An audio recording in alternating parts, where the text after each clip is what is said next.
What's poppin'?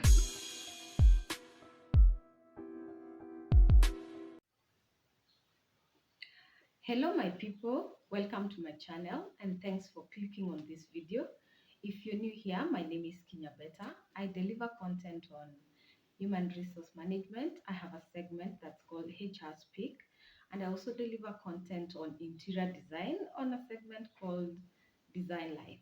I also speak about life, and if you're new, please remember to subscribe, like this video, and also share it because I believe it's content that can also help other people. Today, I want to do a segment on HR Speak. On my last video, I did a video on salary negotiations 101. Part of the package of the salary negotiation was benefits.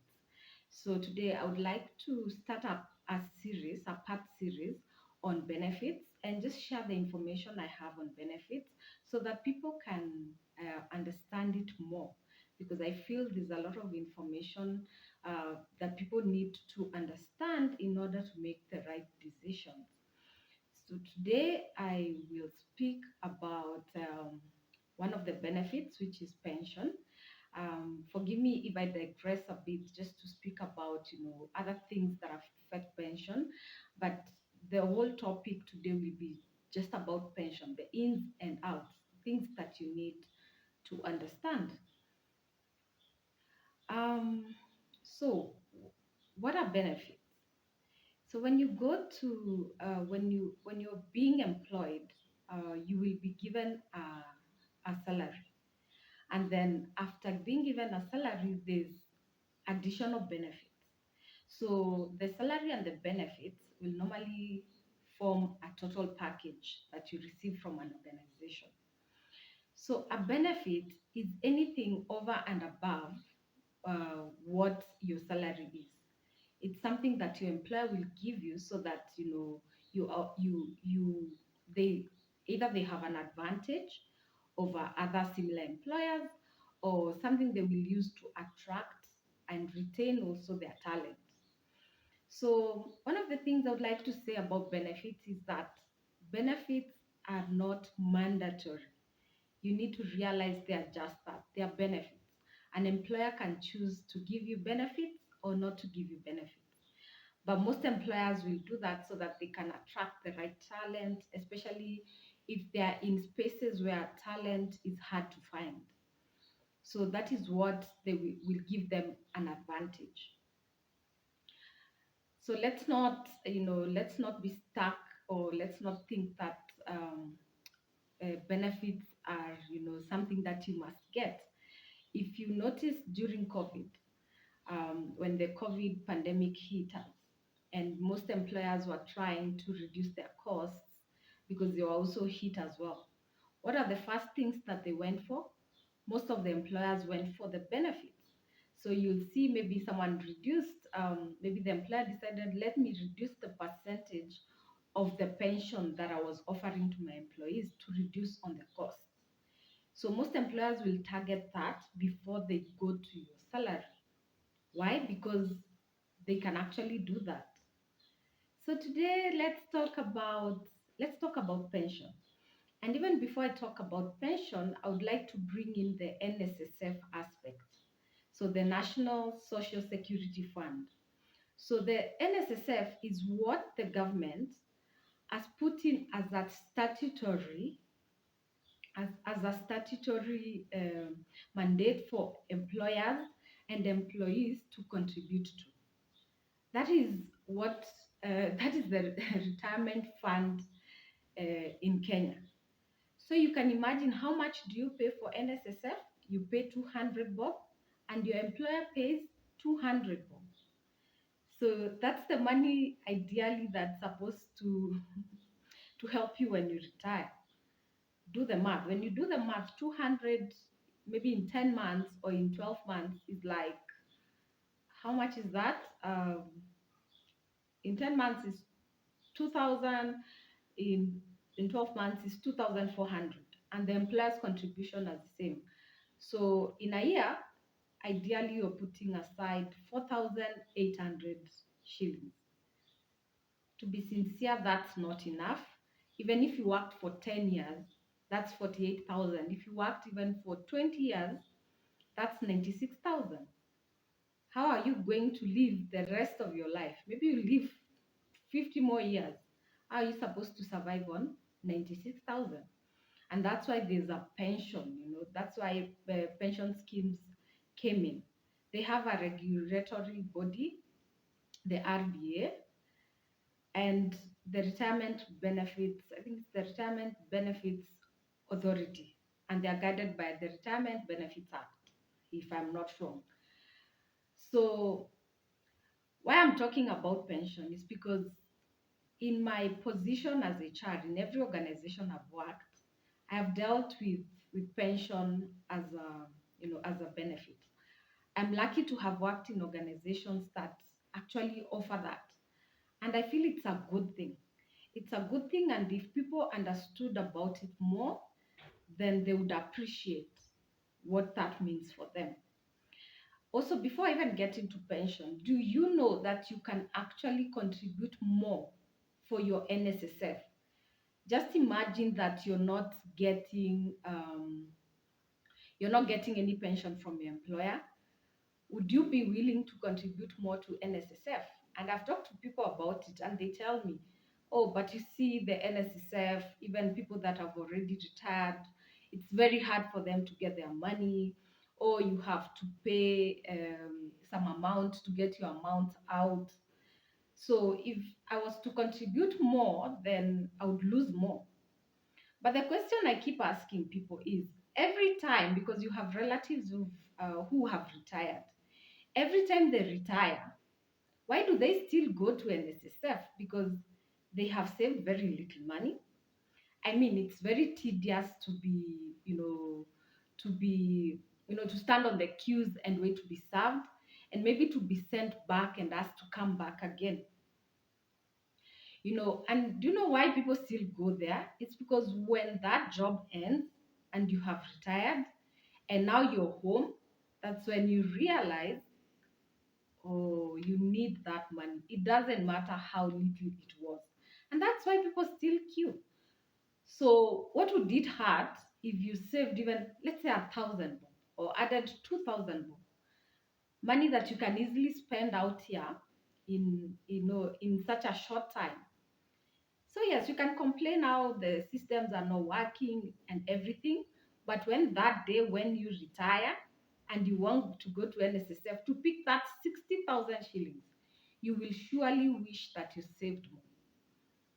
And also, you need to understand their private or individual pension schemes.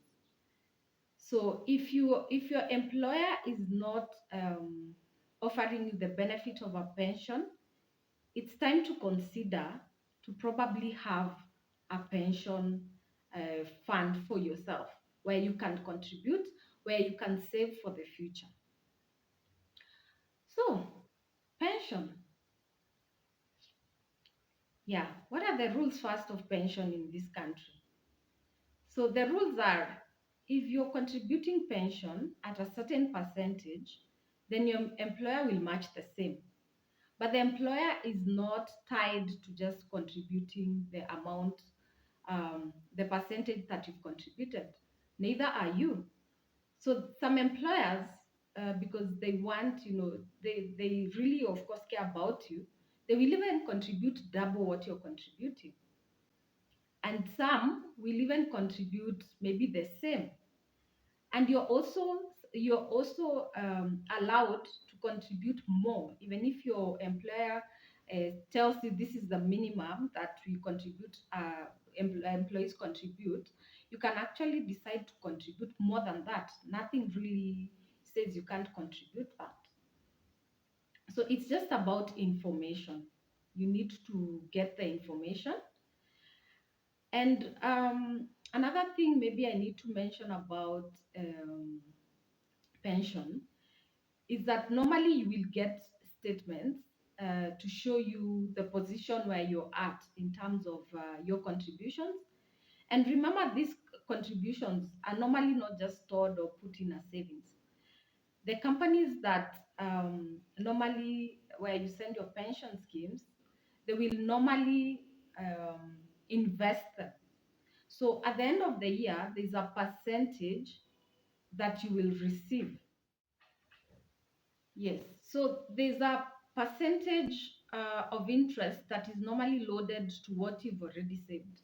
So you're not just saving, but the money is actually accruing interest. How do you get all this information? Normally, the pension scheme holders, or the pension scheme, what do we call them? I can't remember, but where you've put your pension scheme, they will normally have annual general meetings.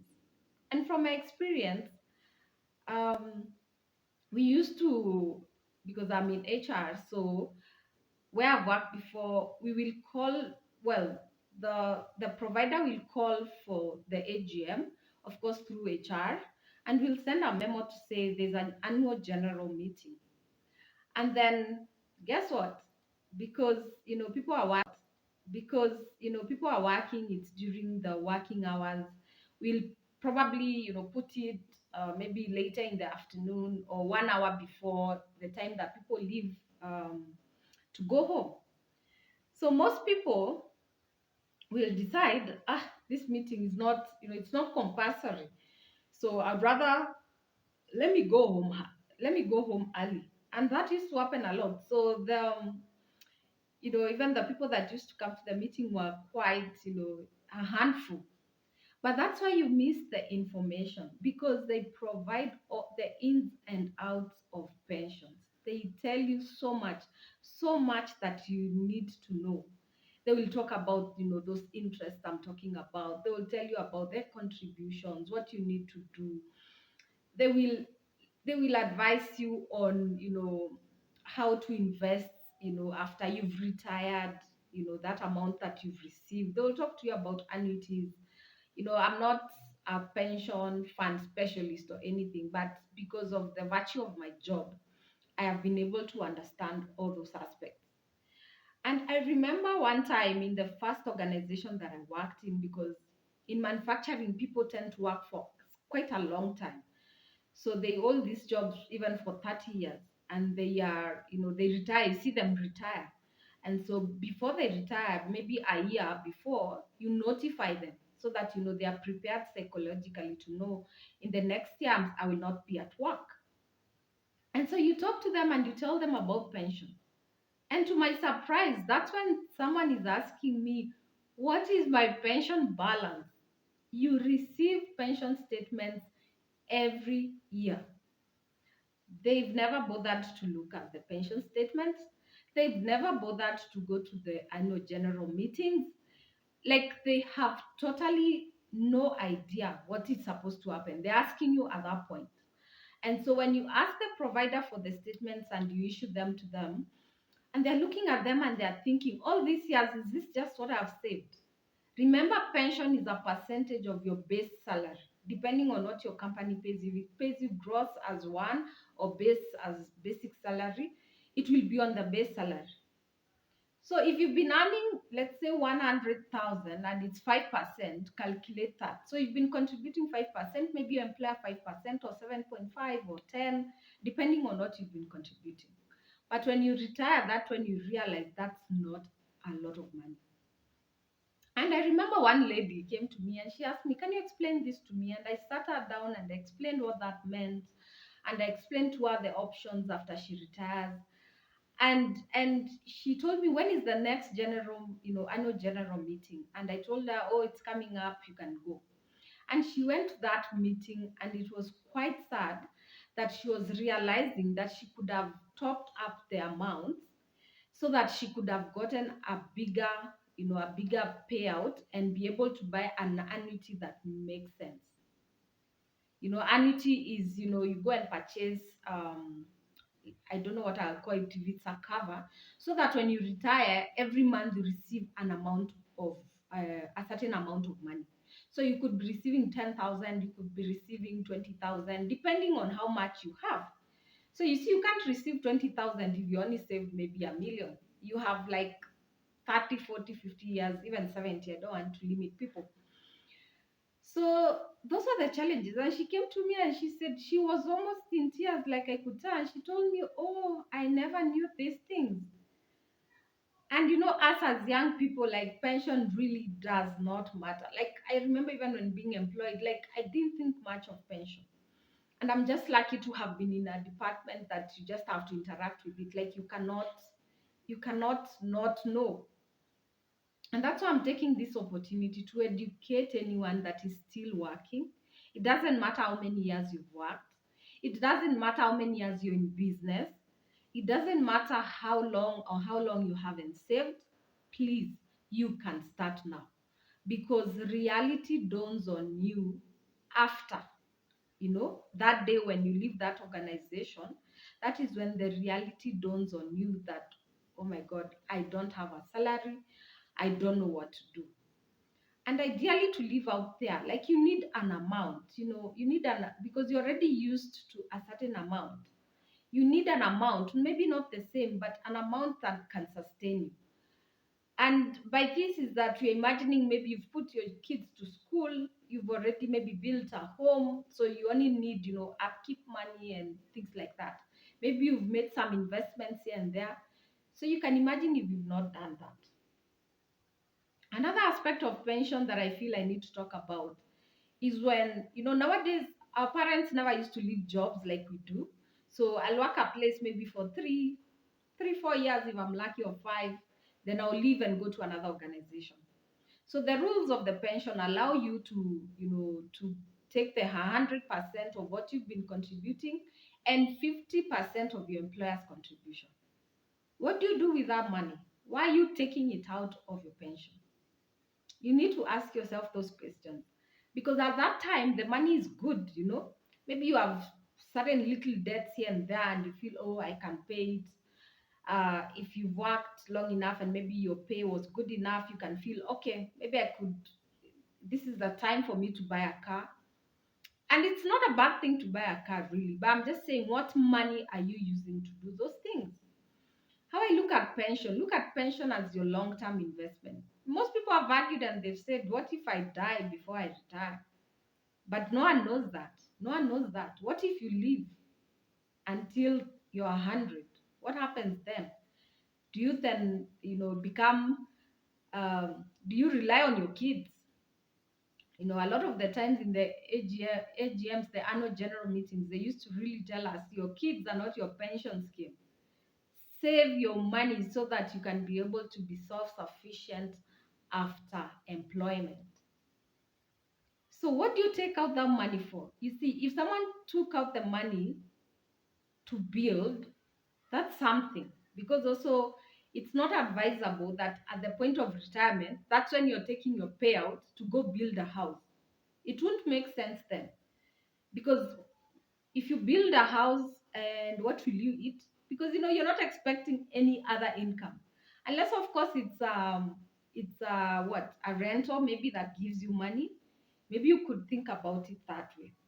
So even as we leave employment and join others, and personally I've withdrawn. I'm not saying I'm perfect either, but I've learned a lot of things. Like, you need to say now, I need to start saving for my retirement. This is serious.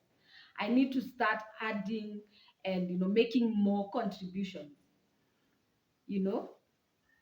And I took mine, and for sure I've moved companies because now it's easier to get jobs, and all that. But when I look back, maybe I shouldn't have. And that's why I'm telling the people that now, even those that have already taken it, and they've taken it out and used it, you need to think about later. You don't want to work so hard in your life and then be frustrated. I know there are other investment options, and there are people who are investing. It's okay. There's someone who can say, well, pension is not my the thing I'm looking at the end. But there are those people for sure. I don't know how the incomes, because I've worked with a lot of people, and I know the only thing they will get after retirement maybe is the pension. So you really need to start thinking about what that will look like for you in the next, maybe you have maybe more 40 years to work, I don't know, 30, 25. You need to do something about it. You still have got time. Yeah, there are other options too. And like I said, I'll talk more about benefits. I'll even bring experts if you need to hear about it, because for me, I'm just talking from the experience that I've seen, that I've had in my line of work, things I've seen, just things I feel I should share with the common person. And also know that I work in an international context because I work with people from globally. You'll be surprised, it's the same everywhere. And then now we have people that come from other countries to come and work in other countries as well, like in Kenya. And mm, they're looking at, where do I get my pension? Like, where do I put in my pension?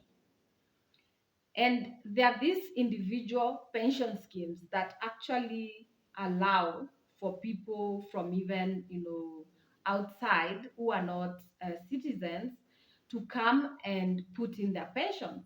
Can you speak to your HR so that they can direct you to those kinds of people? So that you don't say, oh, I was in Kenya between this and this period and I never got to invest, or I was in Uganda, or I was in UK. You know, the rules are different, but they are very similar. You've seen like different things, but very similar. Because I can tell you, like, I work with HR people from everywhere. I work from people from Syria, I work from people from Italy, UK, everywhere. Think about it, Afghanistan, everywhere. And it is the same because we work in the same organization, we work in the same department. For sure, we have the same, we are using the same common approach. So yeah, pension is it's pension. Like, we talk about pension like it is pension, but there's so much more on pension that you need to understand.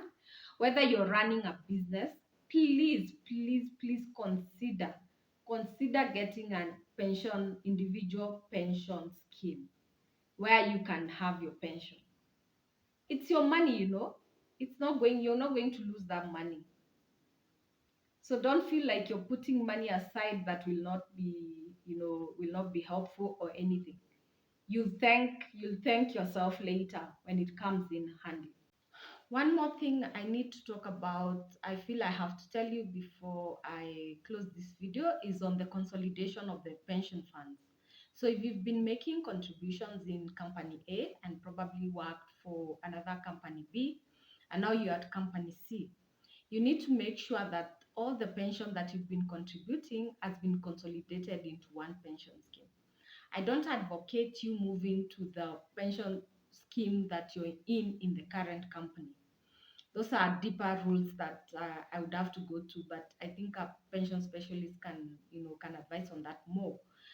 But you don't want to retire, and then that's when you're going to company A to say, oh, I left some pension here, and then you have to go to company B and say, oh, I left some other pension here, I was here. So it's good that you either open an individual pension scheme, then every time you move organizations, you can transfer your pension to that account, so that now it's easier. By the time when you retire, then you have one consolidated fund that you can access easily, and that will make your work easier. Definitely, at that time, it's not the time for you to be running around. Some companies even close, that you don't have someone to even write for you that transfer letter, or with the trustee. There are many things to speak of in regards to pension, but I think I've covered quite just what I feel people should be aware of, even as they get into these schemes. And maybe if I wasn't clear from the beginning, pension schemes are not mandatory. So if your employer is not giving you, it doesn't mean that he should. It's an option for him not to give you. What is compulsory is NSSF. And as I started saying, is that just compare what NSSF allows you to contribute and what the employer is contributing for you, 200 bob, and what the pension can allow you to contribute to. So you have an option to open your own and save for yourself. If your employer is giving you, be appreciative. We are not saying that, like the employer takes advantage of you. No. But you're just saying be appreciative as well. Another thing about pensions is that there are organizations that will give you pension at the onset. When you get into the organization, you're automatically enrolled into a pension scheme. Then there are others that will enroll you into a pension scheme after successfully completing your probation period. Yeah, it's a benefit, guys. So that's why I said it's not a must. So some companies will have certain rules. Maybe they want to make sure that they are contributing, to someone that they will be keeping. They are giving that benefit to someone that they will be keeping. So even as you negotiate, it's something you could think about. You can imagine if a probation period for a company is 6 months and another one is 3 months, and now you are not getting your pension for 6 months. That's some money lost. It could be something, it could be used either way. You could look at it from different ways, the company's perspective and your perspective as well. So yeah, these are things to note, these are things to look at. We cannot go in blindly, not knowing what you're getting ourselves into, not understanding why all these things are there. And that's why I'll take you through, all these are benefits so that you understand what we see from the inside and what you see from the outside. Maybe now we can help you understand both of those. I know there are other topics I should talk about, like gratuity. I'll go through this series, talking about benefits first, and then I can talk about um, some investments option, not investments option, but even, well, I'm not an expert in investments, but I can also share things put my money in and how they were helpful. Some are not investments, some come like savings. I know there's a lot of conversation around life insurance, but let me tell you something. I am an ambassador of life insurance, not because I get paid or anything. I don't sell insurance or anything, but because of what I have seen, the things that life insurance has done for me. And so I'll do that after the benefits series is done. So I think I'll stop here in matters pension. I don't know if I've covered everything, but if in case there's something I left out, could you please leave any questions that you could have on the comment section? I can see how I can answer them. And if you need someone who is, pension is a specialty, I can bring someone to speak about pension as well in this channel. And I hope you learned one thing or two, and I hope you make better decisions going forward. And I really want my followers to make the right decisions and to have the information that we never had when we started. So thank you for staying and watching this video to the end. Please remember to subscribe. I know I have many viewers, but people are forgetting to subscribe. Remember to subscribe, to like, and to share if you feel this is information that can be helpful to someone else. I'll continue this part series. I'll let you know of the next benefits that I'll be talking about in my next video. For now, it's Kwaheri and have yourselves lovely weeks, lovely days, and see you. Kwaheri. What's poppin'?